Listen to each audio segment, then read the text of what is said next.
a little trick, clean the lens, and you've instantly got a clearer picture. Well, when I saw, I've got a bit of the COVID weeping, dropping everyone into breakout rooms.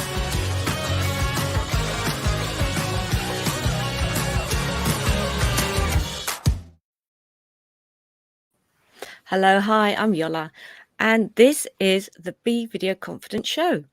And this is a show where I speak with businesses, charities, and business owners about the impact of COVID-19 and online video communications on their business. And it's good and bad. And I'm also going to be asking whether they will use it or will not use it in 2022. And today is a really, really exciting show. It's how to reach out and build community online, and with one of the most inspirational people that I have encountered since March 2020, because that's when we first met online, and that is Elizabeth Takyi, the CEO of A2i Dyslexia. Welcome, Elizabeth. Hi, Jola. Thank you so much for the opportunity to be able to join you on Being Confident Video. What a great opportunity it is to be here today to share our online story with people. Wonderful, because it's just an amazing story, and the impact on me working with you has just been phenomenal, really phenomenal. I just got to say, the first time I encountered Elizabeth was through a tweet, and it was before lockdown, and Elizabeth was looking for someone to do podcasts, a producer, and we started to talk about podcasts using a studio, and then lockdown happened, and the rest we're going to be talking about. But that's how we very, very first met, and then we started working together during lockdown. So Elizabeth is phenomenal. She is diagnosed with dyslexia, Dyspraxia, Dyscalculia and Irlen Syndrome. That did not stop her. Elizabeth set up a not-for-profit organisation, Aspire2inspire Dyslexia CIC, because she identified a gap in the services. She supports adults with dyslexia and other specific learning difficulties, and she helps them start their own business, return to further education, improve employability skills, and unlock their full potential. And I'm really going to emphasize that, unlock the full potential, because she's really got a gift for it, and really quite phenomenal. that's what I'm going to say. So let's find out why you are so phenomenal, and how you have built and grown your community since COVID. So could you tell me, Elizabeth, about A2i Dyslexia before COVID?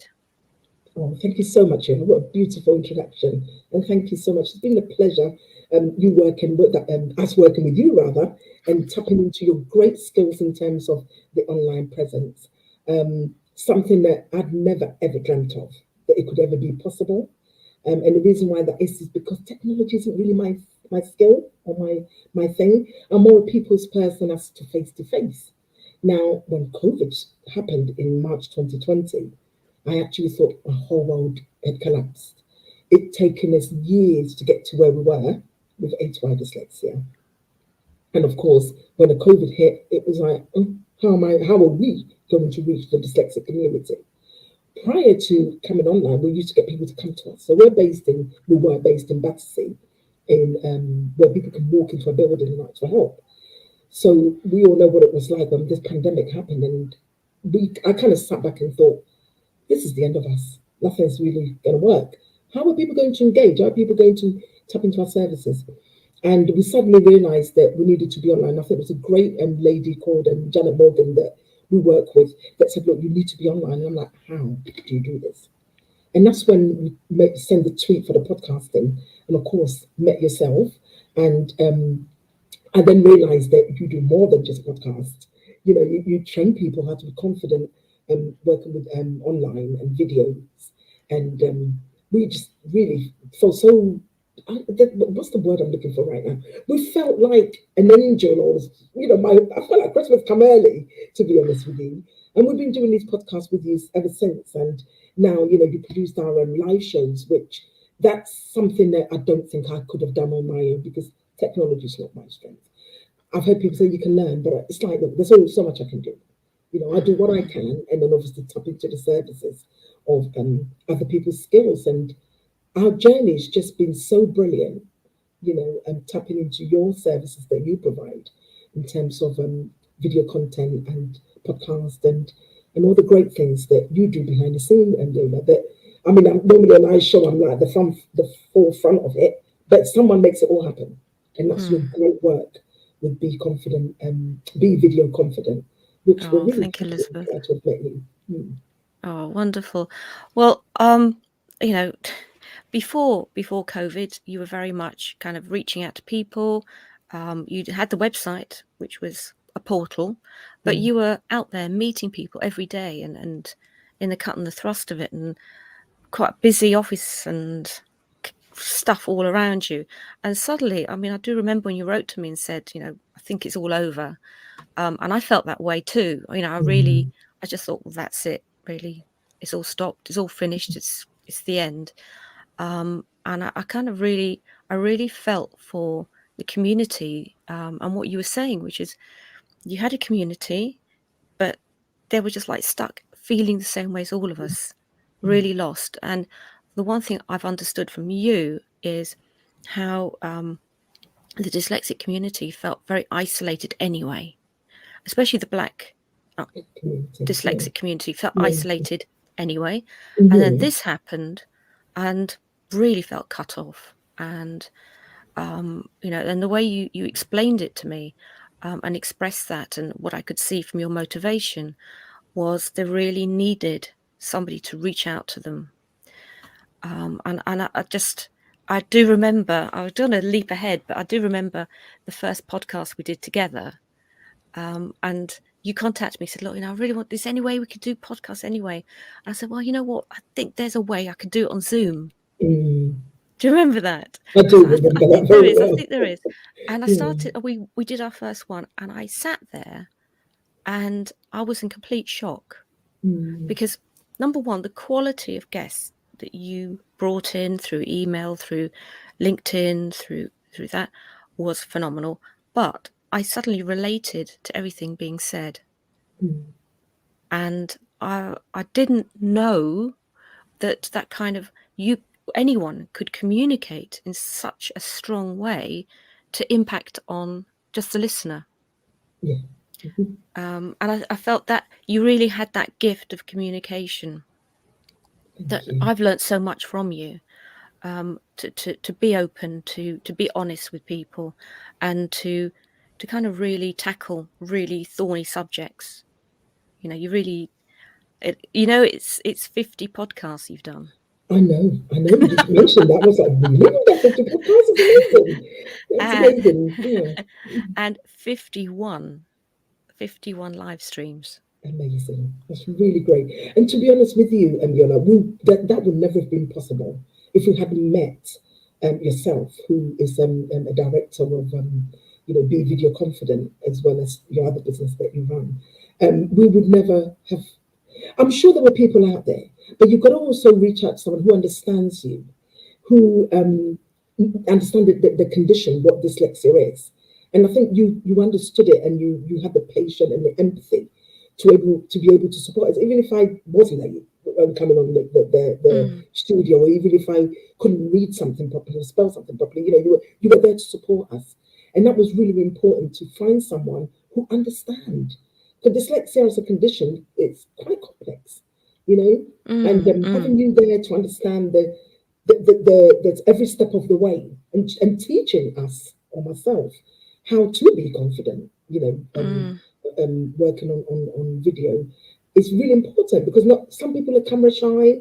It's live, and live is on you. Hello, you can mess it up, can't you? And you've taught me so much throughout this journey, and we're so grateful for the amazing work that you're doing, and beyond. You're going to do great, Yola. You are doing great.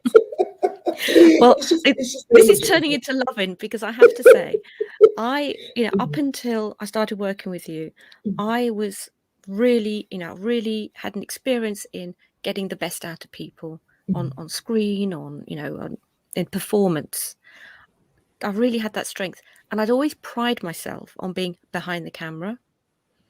And by watching you grow and talking to you, I myself, and I also reached a conflict where I had to be on camera and I didn't want to be.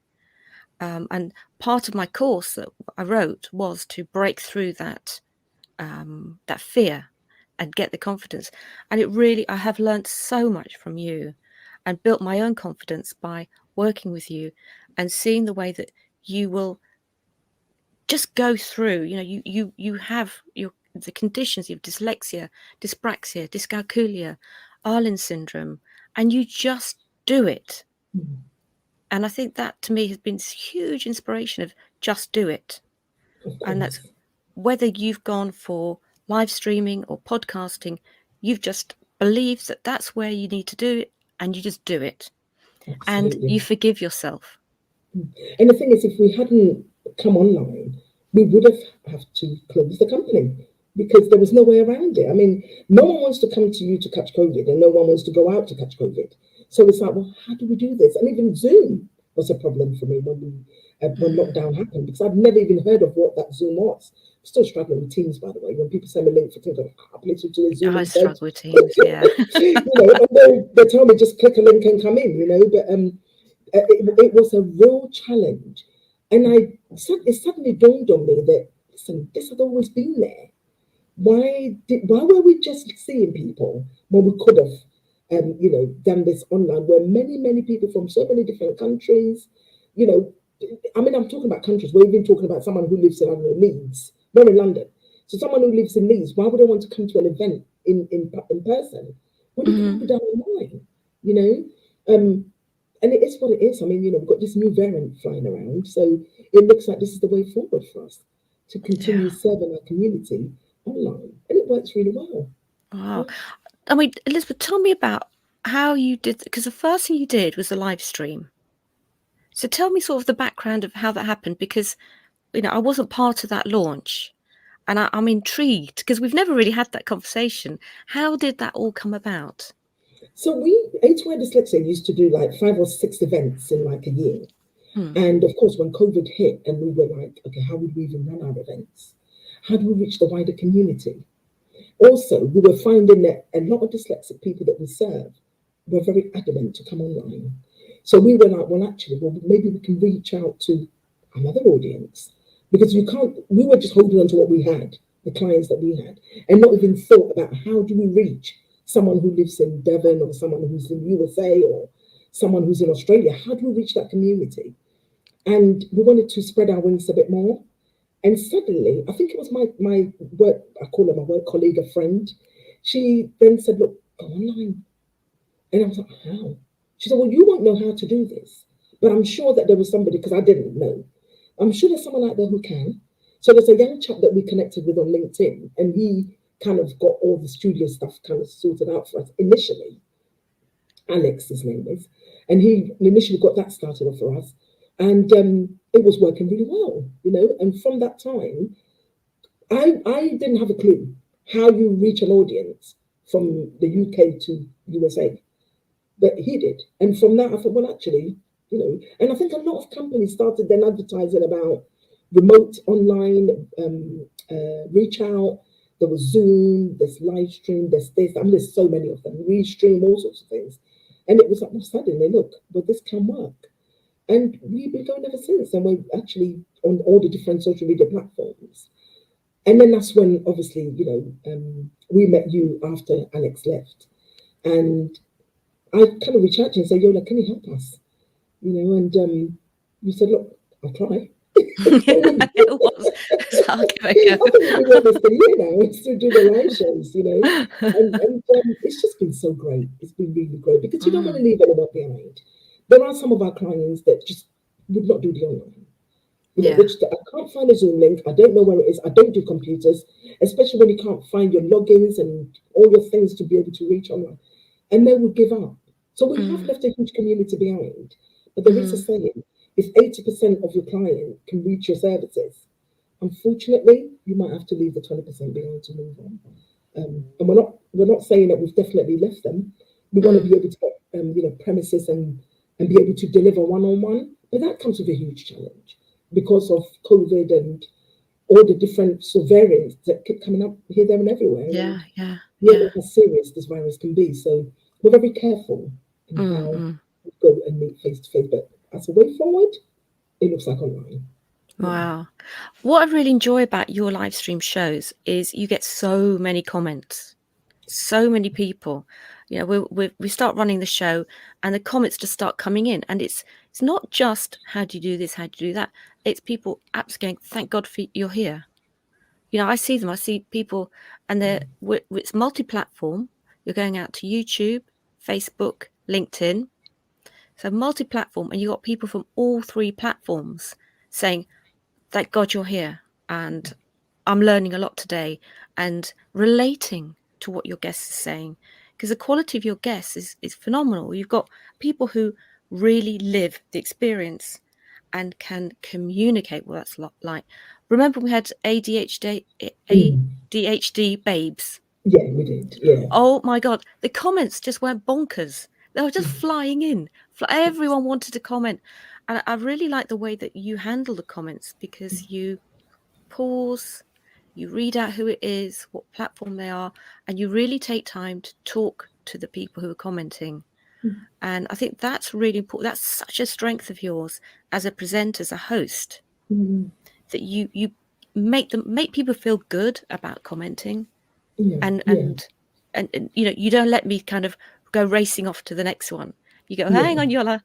You go, I've got to get my producer back because I want to answer that, you know, and I think that's great, because you make people feel their voice is valid. You know, it really, you know, it's bringing those voices, which for me is a fantastic, apart from learning so much, it's just seeing these new voices coming forward. Yeah, which is great. And I also want to say, without your expertise, none of that will be possible. It's all right me being at the face front doing this, but in the background, this is what makes it all work, isn't it? 'Cause without Be Confident Video and all your other production company that you have, it won't be possible to do this. And I always say that whenever I'm doing a talk or something, I always say, look, you can't do it alone. You need the people who've got the experts in what they do, and then you bring your strength and you bring it together. Because if you try to do it alone, you will sink. I can't even imagine myself trying to produce the video live and also trying to present a show. It just would not work. And I just wanted to take this opportunity to say, anyone who's watching right now, honestly, you need to tap into Jola's services. She's absolutely phenomenal in every angle, every shape or form. Oh, wow. Thank you. Because this is the way forward. This is it. This is it. And I've spoken to a couple of my friends or people who've got other charities or other companies, and they're all looking at, well, this is the way forward. Maybe we don't need a premises. Maybe we can teach online. Why would you spend over $1,000 or $2,000 or $3,000, however much it costs, for an office premises when you can still do this remotely from the comfort of your own home, and the same information has been shared?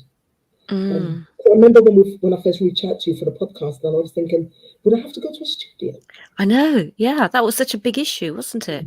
For both of us. I was thinking, gosh, how am I going to get so many guests through the door every single week? Where would we be located? Yeah. So... And I think, the companies that set up all these platforms, a massive well done to them, because otherwise, where are we going with a lot of the things we deliver? And I know we've been very blessed and lucky to still stand. A lot of companies folded over, the COVID period, and it was a very dark time. And I think it's for everybody. Everybody was in the same position. But it was a period of incredible growth for A2i Dyslexia, and and then once you've got your live stream shows going, you went and started doing the podcasts, which we do on Zoom. Yes, which is amazing. Which is really amazing. I mean, I've had people ask me, so how's the podcast done? I'm like, you need to contact Yola. Here's their details. You're like salt and pepper. That's the other my other person. So I said, you need to contact Salt and Pepper Production for that, because it's a different. It is so the way we've engaged with each other, and the way that the podcast and the live show works. It's the most simplistic, dyslexic friendly way of working with an organization like ourselves for community. Because some people say, well, I can't join a live show. Just go on YouTube and watch it after. You know, and people, how do you do that? And I'm like, just like you watch anything on YouTube. Because people do find certain things complex, you know. Yeah. If you want to watch about how do you put a screwdriver in a wall, you might want to Google that on YouTube and watch it. And that's what it's all about. Just go on there and have a little look at it. And a lot of people look forward to the podcast, which some organizations have tapped into that to bring awareness of dyslexia in their organization. Fantastic. You know, so look, go on there. It's free. It's not costing you anything. You can use that. And I know that a couple of people that teach privately have also used that. And a lot of our clients have also gone to that and listened to all the different topics. And some of them can be quite emotional, as you know. Yeah. I mean, that was what I was going to ask next. Oh, that's a dyslexia show. I'm going to ask you the next question. How is podcasting different from live stream? You know, is it a different audience or a different conversation? Yeah. It's a complete different conversation. The live stream is more, we say A2i Dyslexia. We talk about the things that people are afraid to talk about in the workplace, in their education. They think, oh my God, they're going to tell me off, I'm going to get fired, whatever's going to happen. But we use this platform to say, no matter what the conversation is, and you're confident, bring it. Because we are an organization that stand alone. You know, no one can say, why are you talking about disclosure in the workplace?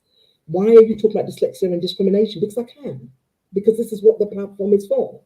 And that's where the differences come in, because that platform is for people to share their journey, their story. You know, I always say, how am I going to learn if I don't see the example of someone else's story?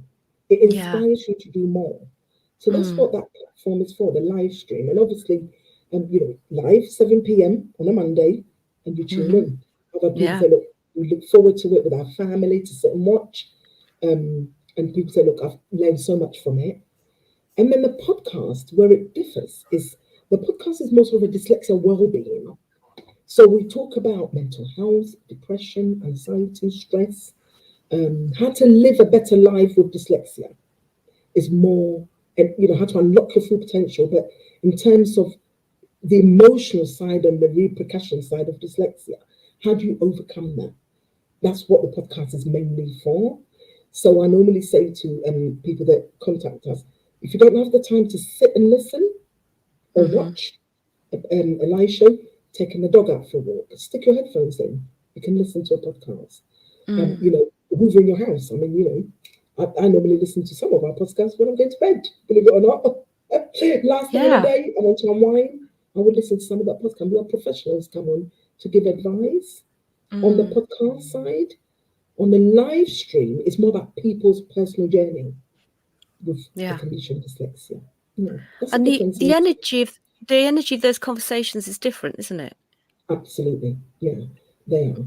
Because with the podcast now, it's more people. You know, the professional will come on, or someone with a lived experience will come on and talk about how dyslexia hinder them, or the strengths they have having dyslexia.